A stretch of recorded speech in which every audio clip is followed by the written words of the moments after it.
मेरे प्यारे दोस्तों, आज की सक्सेस स्टोरी में साक्षात भगवान श्री कृष्ण ने आके मदद की थी हमारे स्टूडेंट की। जितना आपके लिए अनबिलीवेबल है उतना ही मेरे लिए अनबिलीवेबल था जब पहली बार मैंने रोचक से बात की थी। रोचक हमारे स्टूडेंट हैं जिनकी एक लव प्रॉब्लम के लिए उन्होंने हमारा पर्सनल सेशन ज्वाइन किया था। जब उन्होंने ये स्टोरी बताई और जब उन्हें सक्सेस मिली, मैं इस पल का इंतज़ार कर रहा था कि कब वो ये सक्सेस स्टोरी शेयर करें और इसे मैं आपके सामने प्रस्तुत कर पाऊँ। आज की सक्सेस स्टोरी बाकी सारी सक्सेस स्टोरी से अलग है, टोटली डिफरेंट है। सबसे बड़ी बात 100% रियल है। आज की सक्सेस स्टोरी को शूट करने का तरीका भी सबसे अलग है।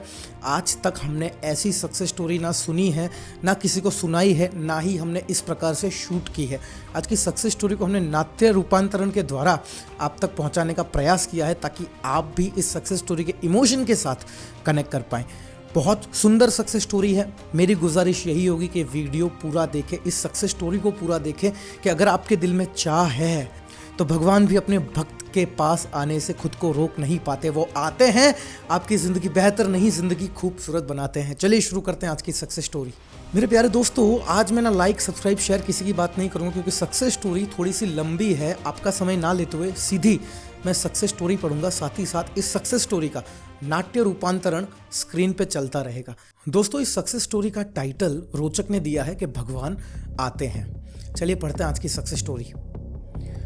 मेरी एक सॉफ्टवेयर कंपनी है। मैं ऑफिस में बैठा था एंड बहुत दुखी था उस रात को।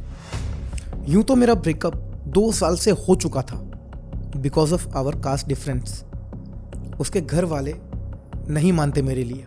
मैं ब्राह्मण हूँ और वो राजपूत। वैसे ब्रेकअप के बाद बहुत बार मन दुखी होता था, लेकिन आज उसका बर्थडे था एंड आज मन बहुत ज़्यादा दुखी था। 2 बज गए थे। बार बार मैसेज टाइप करके डिलीट करने में हैप्पी बर्थडे। फिर पुरानी बातें याद आती हैं कि लास्ट बर्थडे पर शी ब्लॉक्ड मी। 4 बार कोशिश करके भी इस रिलेशनशिप को बचाना पॉसिबल नहीं था क्योंकि लास्ट में पापा नहीं मानेंगे, हमेशा इस बात पर बात बंद हो जाती थी। करीब 2:15 बजे मैंने ऋषभ सर का वीडियो देखा जिसमें वो भगवान से साइन मांगने के बारे में कुछ बात कर रहे थे और एक प्रेयर गा रहे थे, ये पुकार सुन ले।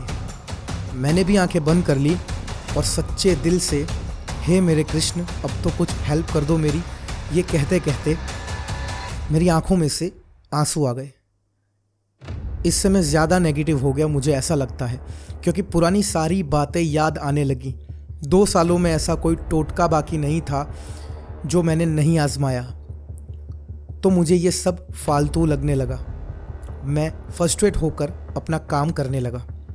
मुझे तब बाहर थोड़ी देर के बाद फ्लूट की आवाज़ सुनाई दी। मैं थोड़ा डर गया क्योंकि यूजुअली रात में ऑफिस के आसपास कोई नहीं होता। सिर्फ मेरी ही ऑफिस इतना लेट तक खुली रहती है क्योंकि आईटी का काम चलता है। मैं बाहर गया देखने तो कोई फ्लूट नहीं बजा रहा था, बट एक इंसान बाहर बैठा था। मुझे बड़ा अजीब लगा कि 3 बजे ये कौन बैठा है, इसको पहले कभी नहीं देखा मैंने। मैं वापस अपना काम करने अंदर आ गया। वो इंसान फिर ऑफिस पर आया एंड मुझसे बोला कि भाई एक सिगरेट मिलेगी। मैंने उसे सिगरेट दी और मैं भी उसके साथ बाहर आ गया सिगरेट पीने। मैंने सिगरेट जलाई एंड पीने लगा एंड उसने सिगरेट नहीं जलाई, लेकिन मुझे देखकर उसने पूछा कि क्या हुआ भाई, इतने परेशान क्यों हो। मुझे पता नहीं, बहुत राहत मिली ये सुनकर। मेरा मन किया उस इंसान से बात करने का। मैंने सारी कहानी उसे बताई एंड फिर मुझे थोड़ा अजीब लगा कि इस इंसान को मैंने पहले यहाँ कभी नहीं देखा। ये कौन है? मैंने पूछा उसको तो उसने खुद का नाम मोहन बताया और कहा कि मैं 3rd फ्लोर पर ऑफिस नंबर 307 में काम करता हूँ। सिगरेट पीने का मन किया और आपको देखा तो यहाँ आ गया। मैं सिगरेट पीते हुए ऋषभ सर का वीडियो देखने लगा जिसमें सर ने गीता के बारे में बताया। फिर आगे उस इंसान ने मुझसे कहा कि भाई आप एक बार मैसेज करो, ट्राई करो, क्या पता जो पहले नहीं हुआ वो आज हो जाए। ये उनके एग्जैक्ट वर्ड थे। ये सुनकर मुझे एक अजीब सा कॉन्फिडेंस महसूस हुआ कि सब कुछ ठीक हो चुका है। मैं उठकर फ़ोन लेने अंदर गया।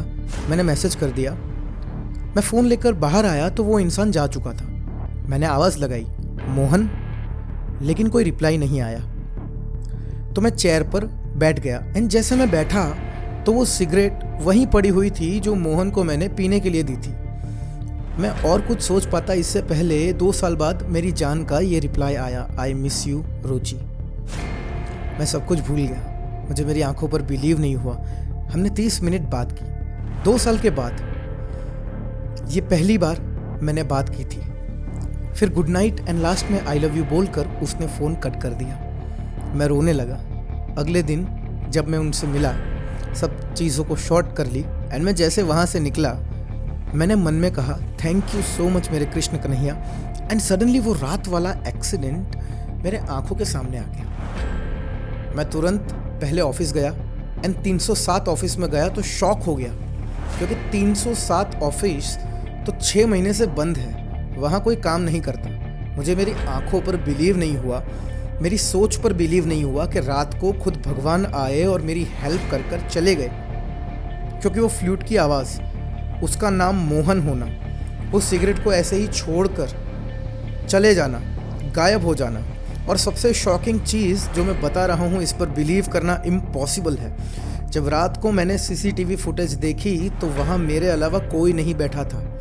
मैं शाम को सबसे पहले मंदिर गया और अपना सर झुकाकर खूब रोया कि भगवान आपने खुद आकर मेरी हेल्प की।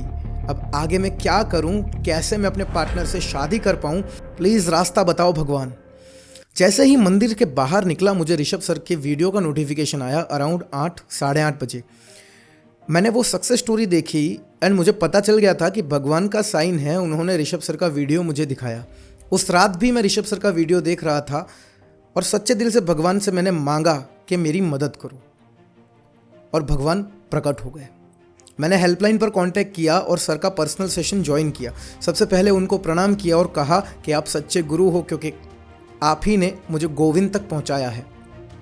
सेशन के बाद सारी प्रक्रियाएं ऋषभ सर ने बताई, मैंने फॉलो की। सिर्फ 14 दिन और वो हो गया जो 2 साल में नहीं हुआ। मेरी पार्टनर के घर वाले मान गए फाइनली हमारी शादी के लिए, और सब कुछ सिर्फ ऋषभ सर आपकी वजह से हो पाया है। ऋषभ सर, आप एक प्योर सोल हो, बिना आपके मैं शादी नहीं करूँगा, ये प्रॉमिस है मेरा। आपको आना ही पड़ेगा शादी में, क्योंकि मेरे लिए आप मेरे कृष्ण कन्हैया का ही स्वरूप हो, जिसने मेरी ज़िंदगी खूबसूरत बनाई है। जय श्री कृष्ण मेरे गुरु।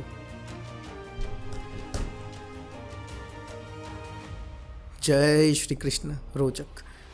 सबसे पहले तो मैं यही कहना चाहूँगा कि आपने इतने सम्मान में जो मुझे पदवी से नवाजा है कि आप ही मेरे कृष्ण हो, आप ही मेरे कन्हैया हो, ये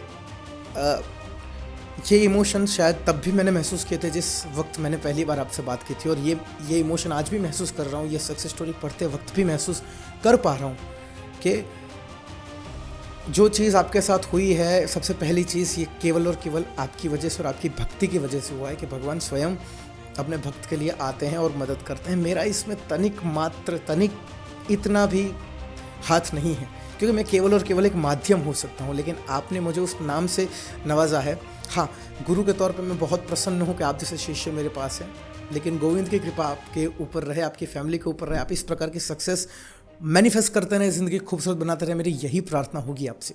मेरे श्रोतागण, स्टूडेंट्स जो भी ये सक्सेस स्टोरी सुन रहे हैं, मुझे बात ही नहीं करनी इस टॉपिक के बारे में कि कौन कमेंट में क्या लिखेगा, किसको क्या करना है। Some things are beyond our consciousness, beyond our logical explanations. मैं तो सिंपल बात कहता हूँ।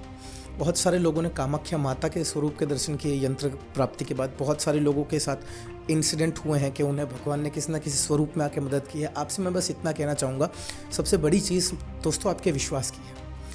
अगर विश्वास है तो सारी चीज़ें मुमकिन है, विश्वास नहीं है तो कोई चीज़ मुमकिन नहीं है। अगर कोई समस्या लाइफ में चल रही है, बहुत सारी परेशानी चल रही है, हेल्पलाइन नंबर पर एक बार संपर्क करिए, प्रॉब्लम का समाधान लीजिए, ज़िंदगी बेहतर नहीं ज़िंदगी खूबसूरत बनाइए।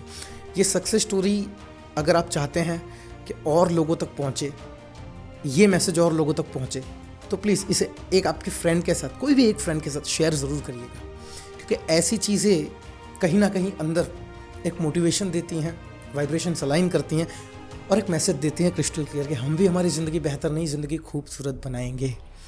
जय हिंद, जय भारत और जय श्री कृष्ण।